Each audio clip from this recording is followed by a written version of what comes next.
capítulo 1, versículo 15 a 18. Abre aí, deixa a sua Bíblia aberta.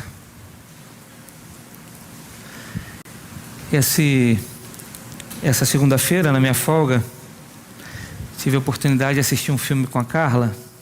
Cadê a Carla? Saiu? Tá bom, deixa eu chamar ela de volta depois. Tá bom. Tive a oportunidade de assistir um filme com a Carla. O nome do filme, eu perguntei pela Carla porque ela sempre diz que eu não conto nada direito dos filmes, mas o nome do filme, se eu não me engano, é Fúria em Alto Mar. É um filme de ação. Quem gosta de filme de guerra, de ação, é um bom filme.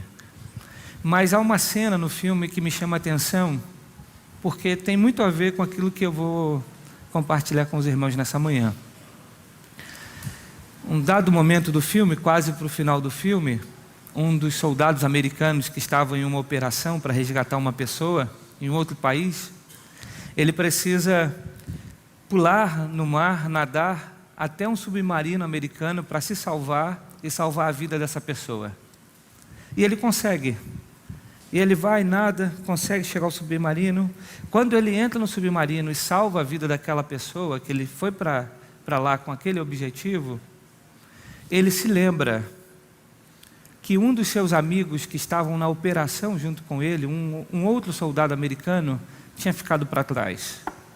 E o que ele faz? Ele mergulha novamente ao mar e volta para salvar o seu amigo, mesmo sabendo que poderia perder a sua própria vida. Ele faz isso. Me parece que uma atitude como essa é uma atitude difícil para o nosso coração. Nós somos inclinados a pensar em nós mesmos, não é verdade? Nós somos inclinados no momento do medo, da dificuldade, a pensar em autopreservação, a cuidar primeiro de nós mesmos. Isso fica muito claro, por exemplo, naquelas pegadinhas do Silvio Santos. Lembra daquelas pegadinhas? Que aí, à noite, o pessoal está passando perto do cemitério e de repente aparece alguma coisa ali, e aí está um casal de namorado caminhando, e de repente ele toma um susto, ele corre primeiro e deixa a namorada para trás. É assim, porque no medo a gente primeiro pensa na gente. E me parece que o Evangelho nos ensina a pensar exatamente o contrário a isso.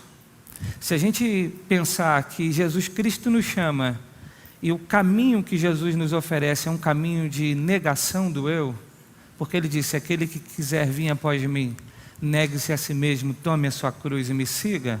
Portanto, o caminho de Cristo, o caminho de ser um cristão, um caminho para ser um cristão, um caminho do discipulado, um caminho para seguir a Jesus, é sempre um caminho da autonegação.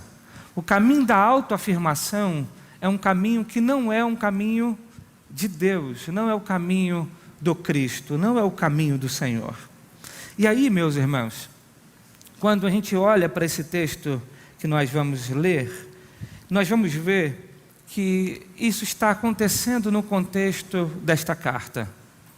Como eu disse na semana passada, nós estamos vivendo num momento muito difícil para o cristianismo primitivo. O Império Romano aciona a sua primeira grande perseguição contra o cristianismo. Nero, um lunático, um louco, coloca fogo em Roma e coloca a culpa nos cristãos. A partir dali, uma grande perseguição contra o cristianismo. E nessa perseguição, Paulo é preso. E o texto vai dizer que Paulo é preso, está preso sabendo que vai morrer. Não é como uma outra prisão. Não é como das outras vezes que Paulo tinha uma expectativa de sair da prisão. Não. Aqui Paulo está preso e Deus já havia dito a Paulo que era o fim. Acabou. Era morte. Paulo sabia que ia morrer.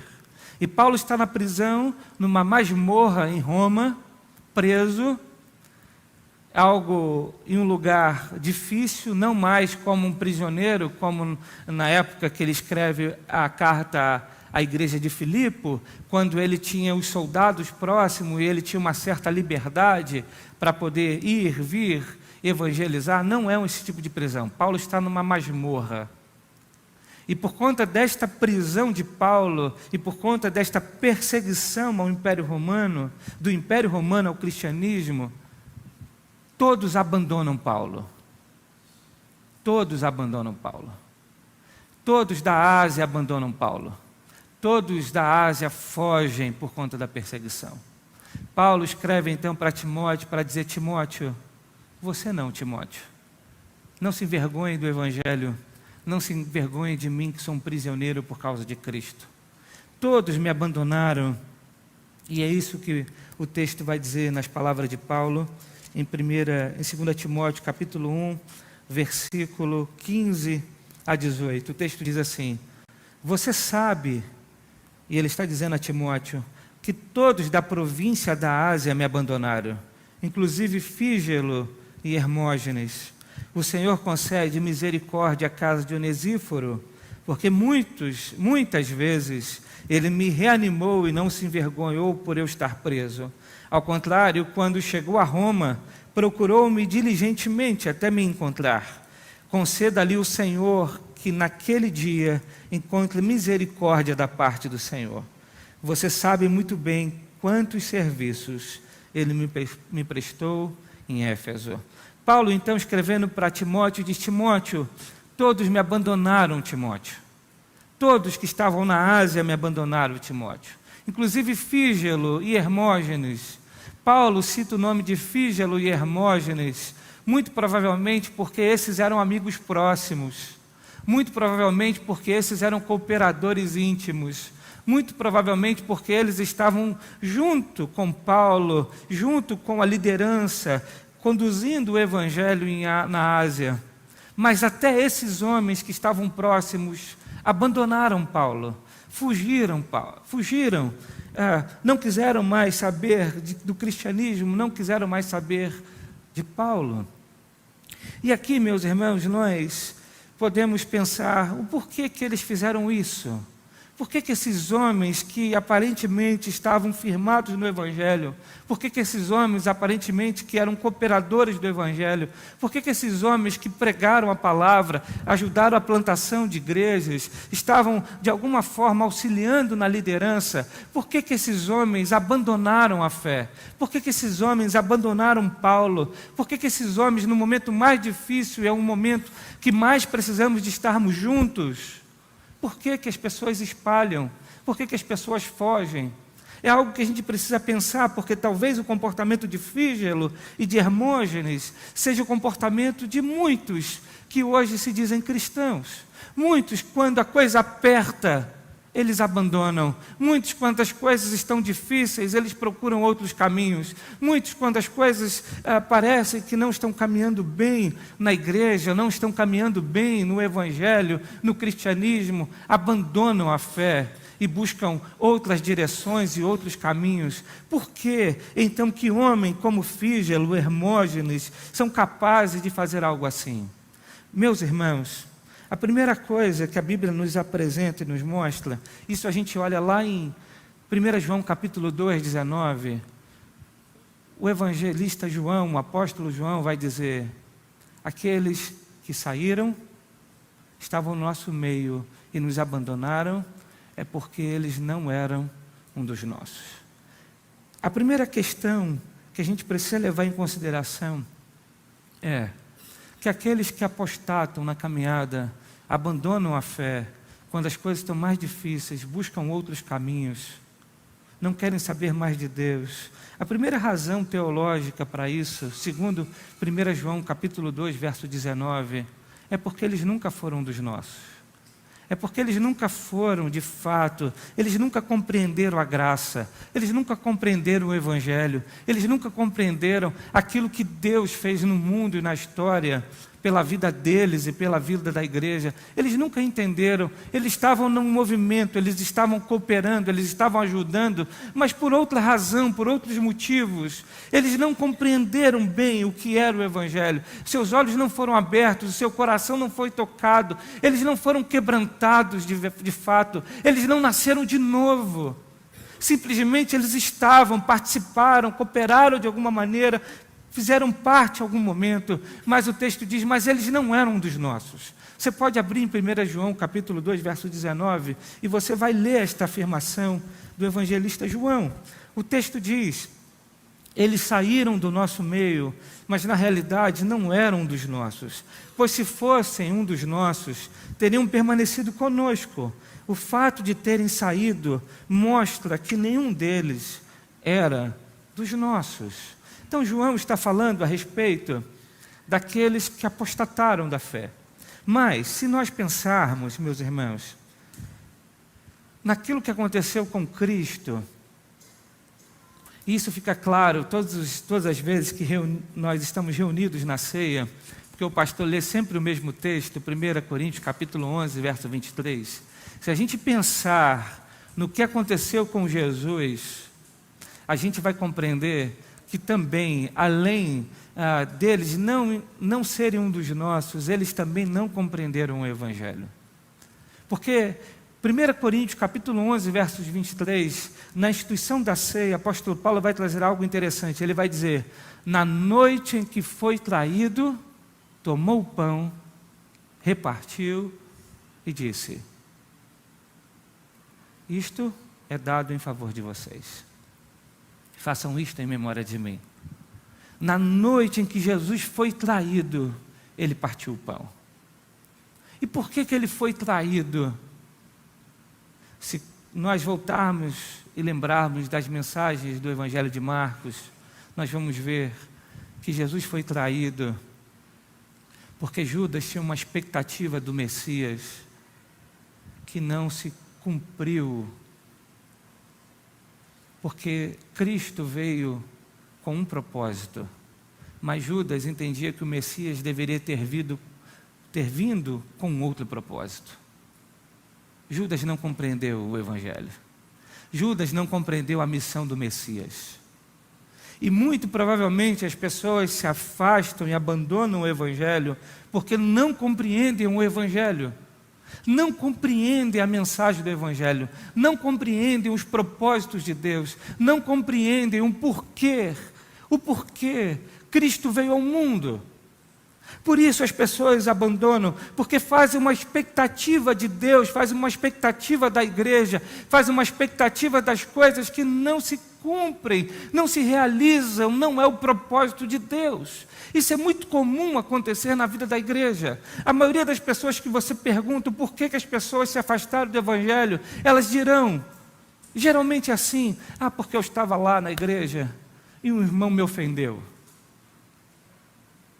Porque aquela igreja fez isso comigo. Porque eu me decepcionei com a liderança da igreja. Porque eu me decepcionei com o pastor da igreja. Porque algo aconteceu na minha vida que eu não esperava.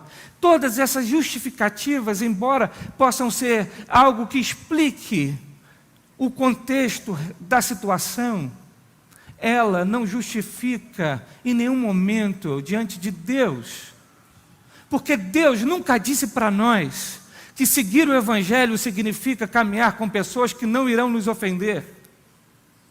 Deus nunca disse para nós que seguir o Evangelho significa ter uma igreja estruturada que vai nos atender todas as nossas demandas e nossas necessidades.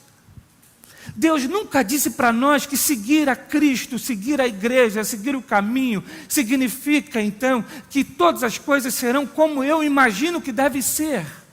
Não. Por isso a gente vai criando expectativas e muitas vezes ilusões que não se correspondem ao verdadeiro chamado, ao verdadeiro entendimento, ao verdadeiro Evangelho. Meus irmãos, na noite em que foi traído, Jesus Cristo partiu o pão e deu. Eu faço isso em favor de vós. Eu faço isso em favor de vocês. Talvez muitos abandonam a fé como Fígelo, Hermógenes, segundo as palavras de Pedro, lá na primeira carta, no capítulo 2, a partir do verso 19, é porque eles entenderam que o Evangelho não é o Evangelho de dor. E Pedro vai dizer que o Evangelho é o Evangelho de dor. 1 Pedro capítulo 2, verso 19 a 21, o texto vai dizer que o Evangelho é um Evangelho de dor. Não é um Evangelho sem dor. Não é um Evangelho onde tudo vai dar certo, onde tudo vai acontecer positivamente. Não. O Evangelho não é uma mensagem positiva. 1 Pedro capítulo 2, verso 19 a 21, o texto diz: porque é louvável que, por motivo de sua consciência para com Deus, alguém suporte aflições sofrendo injustamente. Pois que vantagem há em suportar açoites recebidos por terem cometido o mal? Mas se vocês suportam o sofrimento por terem feito o bem, isso é louvável diante de Deus. Para isso vocês foram chamados, pois também Cristo sofreu no lugar de vocês, deixando-lhes exemplo para que sigam os seus passos. O que Pedro está dizendo, e no contexto que Pedro está dizendo, Pedro está escrevendo para escravos, está explicando a situação do escravo. Ele está dizendo o seguinte: se você é escravo e você é punido porque você cometeu alguma infração, você está sendo punido porque você fez algo errado. Mas preste atenção numa coisa, o que Pedro está dizendo: mas se você é um escravo e você faz tudo certinho e ainda sofre, saiba que isso é louvável diante de Deus. Porque ele vai explicar que vantagem há de suportar açoites recebidos por terem cometido mal. Mas se vocês suportam o sofrimento por terem feito o bem, isso é louvável diante de Deus. E aí ele vai completar e dizer: para isso vocês foram chamados, pois também Cristo sofreu no lugar de vocês, deixando-lhes exemplo para que sigam os seus passos. O que Pedro está dizendo é que um chamado do crente é um chamado de dor, é um chamado de sofrimento, não um chamado positivo e que as coisas vão dar certo, que tudo vai dar muito bem e que tudo vai ser maravilhoso e o nosso Deus é isso, e o nosso Deus é aquilo, e o nosso Deus é aquilo outro, apenas quando faz as coisas boas. E quando não faz as coisas boas, o Deus não é tão bom assim, a igreja não é tão boa assim, as coisas não são tão bons assim, enfim, a gente vai desmoronando nas nossas expectativas, porque a gente não compreendeu que ser chamado por Deus é caminhar num caminho apertado, é caminho estreito, é porta apertada, é seguir aos passos do Senhor, é olhar para Cristo como o maior exemplo daquele que sofreu por amor. Deus nos chama então, meus irmãos, para suportar o que tiver que suportar por amor ao Senhor.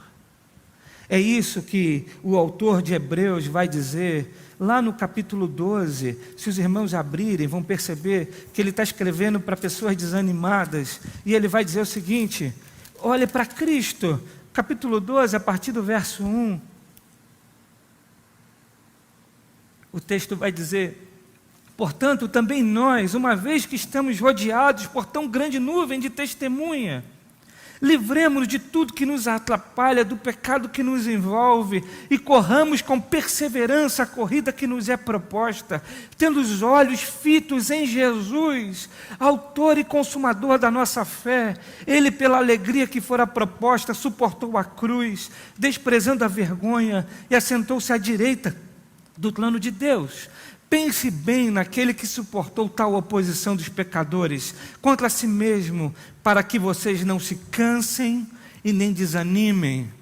O que o texto está dizendo é: portanto, temos uma nuvem de testemunha que está nos rodeando. E que nuvem de testemunhas é essa? Quando a gente olha para o capítulo 11, o texto explica que nuvem de testemunha é essa. E o texto vai dizer, lá a partir do verso 36, um bom resumo. Ele diz: outros enfrentaram zombaria, açoites, outros ainda foram acorrentados e colocados na prisão, apedrejados, cerrados ao meio, posto à prova, mortos a fio de espada, andaram errantes, vestidos de pele de de ovelhas,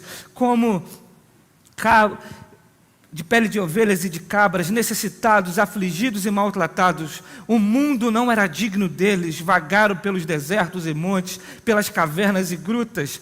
Todos estes receberam bom testemunho por meio da fé. No entanto, nenhum deles recebeu o que havia sido prometido. Deus havia planejado algo melhor para nós, para que conosco fossem eles aperfeiçoados.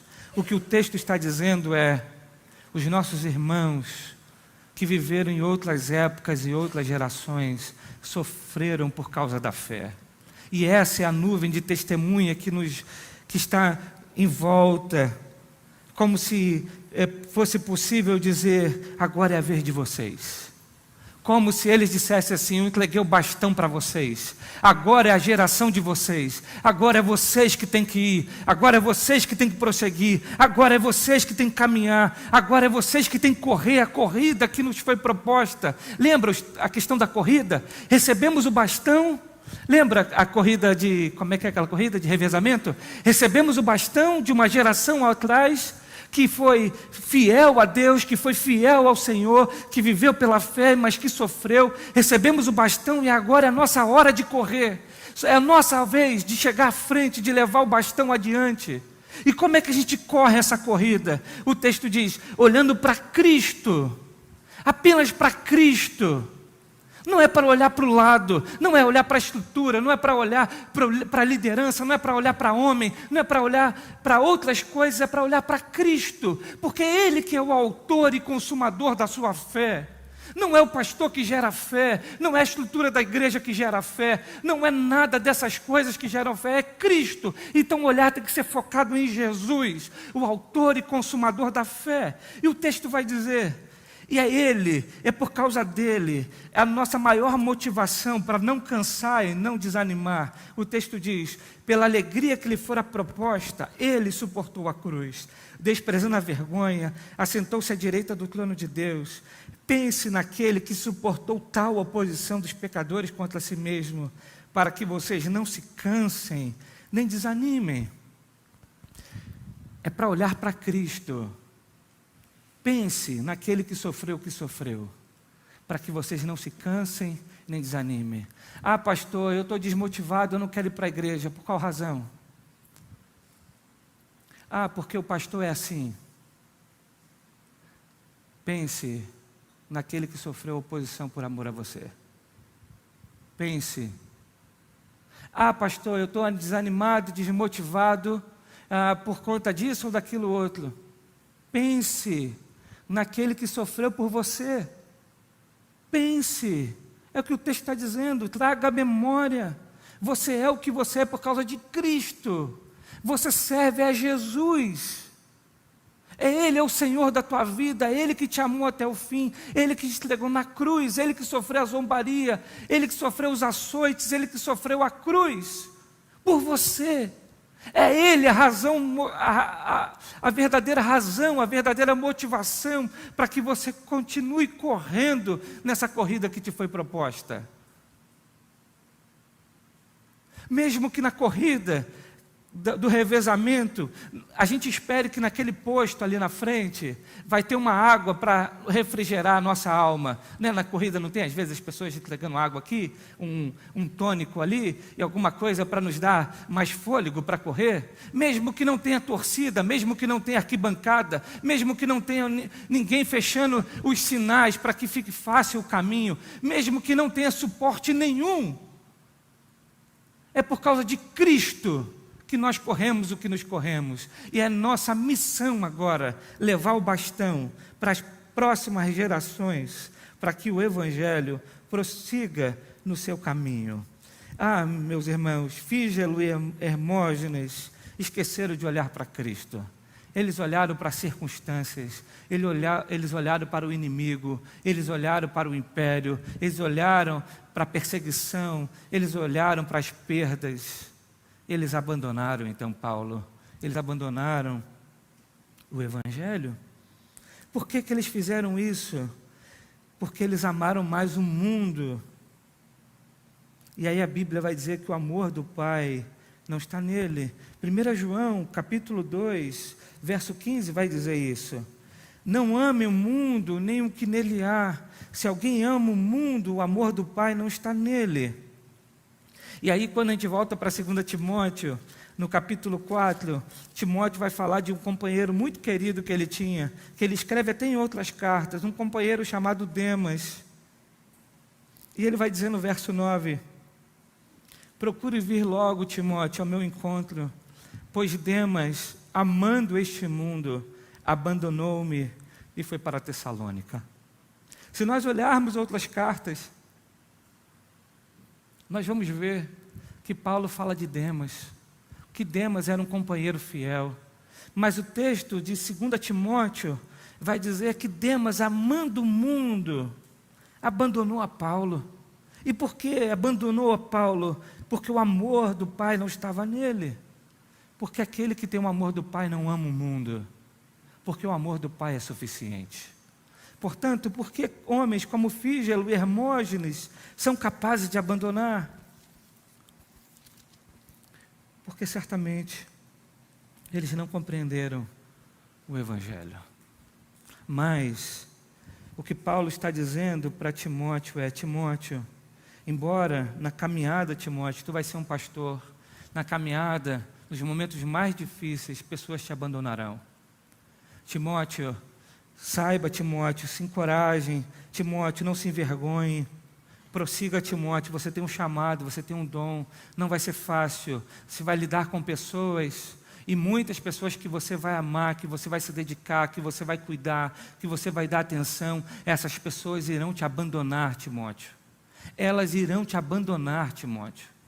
Não se frustre com isso, Timóteo. Sabe por quê, Timóteo? Porque embora em uma comunidade há pessoas que abandonam, Timóteo, há na comunidade pessoas que nos reanimam. E aí Paulo vai falar de um homem chamado Onesíforo,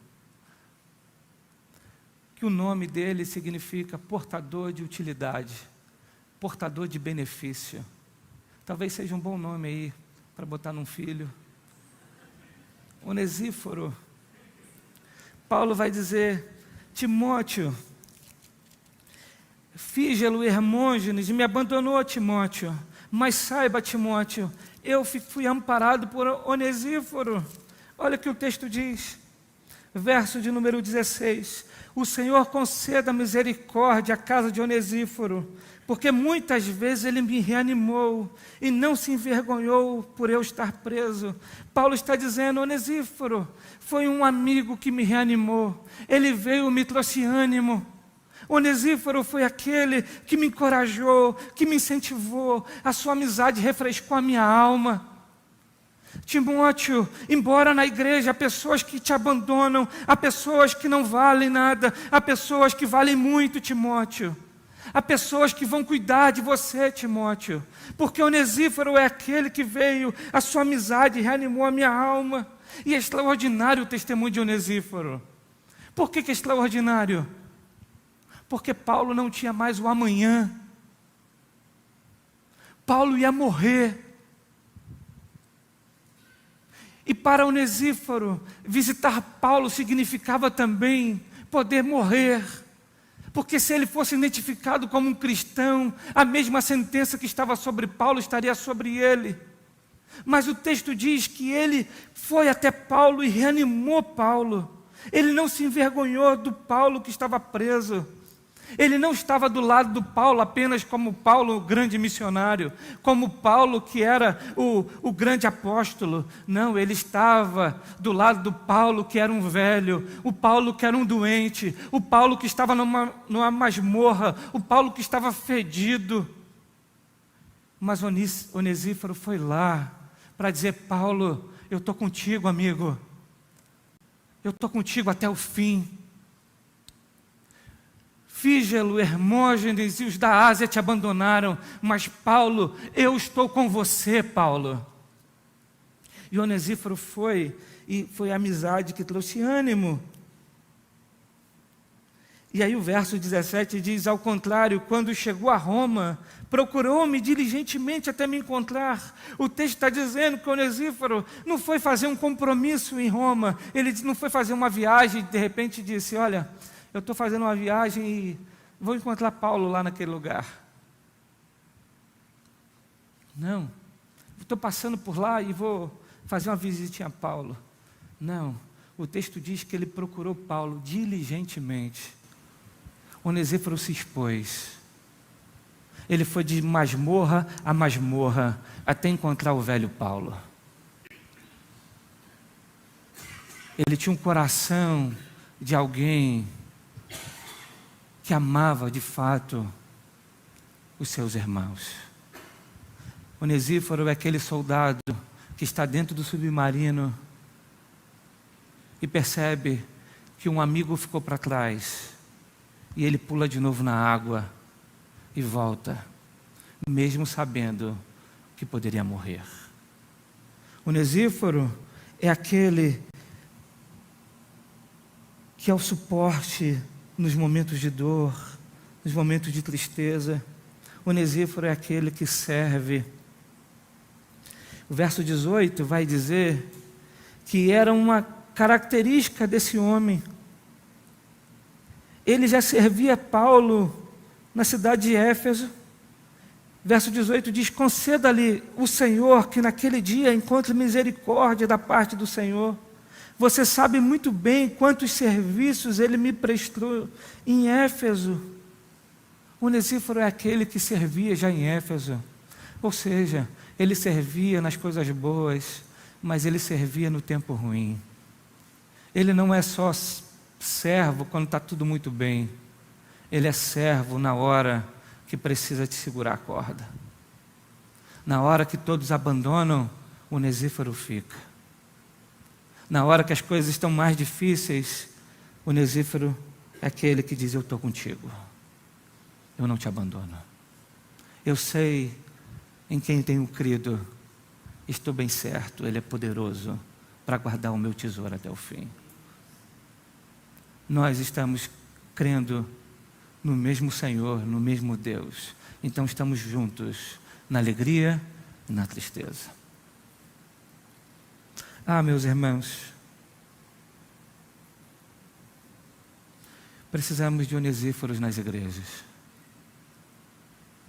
Precisamos ser para alguém aquilo que Onesíforo foi para Paulo.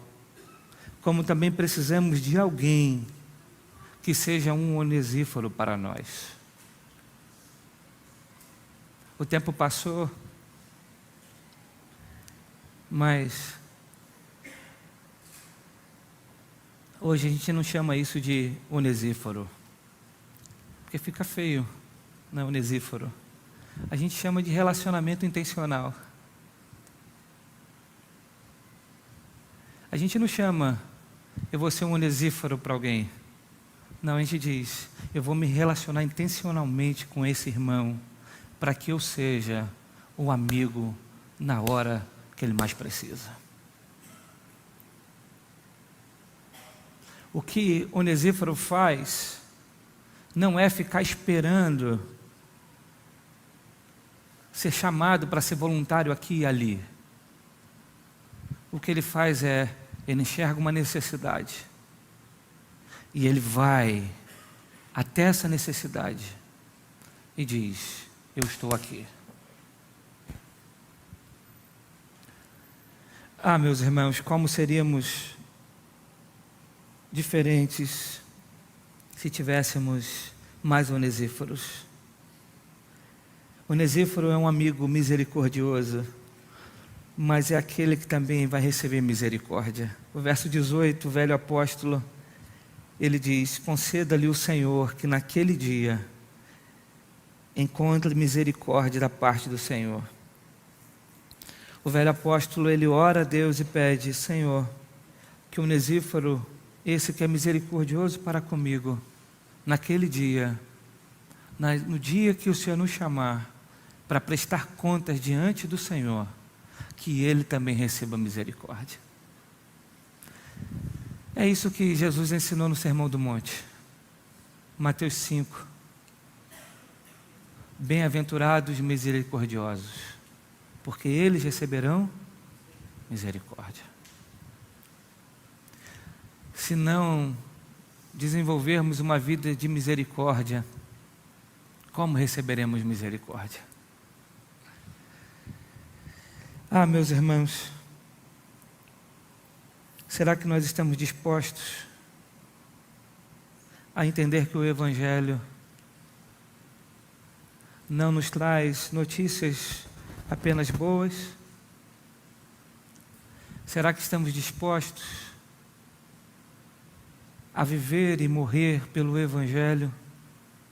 A correr essa corrida que é proposta olhando para Cristo como autor e consumador da nossa fé? Será que estamos dispostos a sofrer as dores dos abandonos, das frustrações, das decepções e prosseguir entendendo que o autor e o consumador da fé é Jesus? Se estivermos dispostos a isso, focaremos as nossas atenções para aqueles que dependem de nós. E aí desenvolveremos então, de fato, aquilo que Cristo espera de nós. E o que Cristo espera de nós? Aquele que quer vir após mim, negue-se a si mesmo, tome a sua cruz e me siga. Esse é o Evangelho que a Bíblia nos propõe. Será que você está disposto a isso? Será que você está disposto a caminhar dessa forma? Onesíforo, me parece que foi um homem que carregou a sua cruz, que negou a si mesmo. Foi obediente a Deus, amigo, irmão, companheiro. Assim Deus espera que também sejamos. Que nós possamos meditar e refletir sobre isso. Que Deus nos abençoe.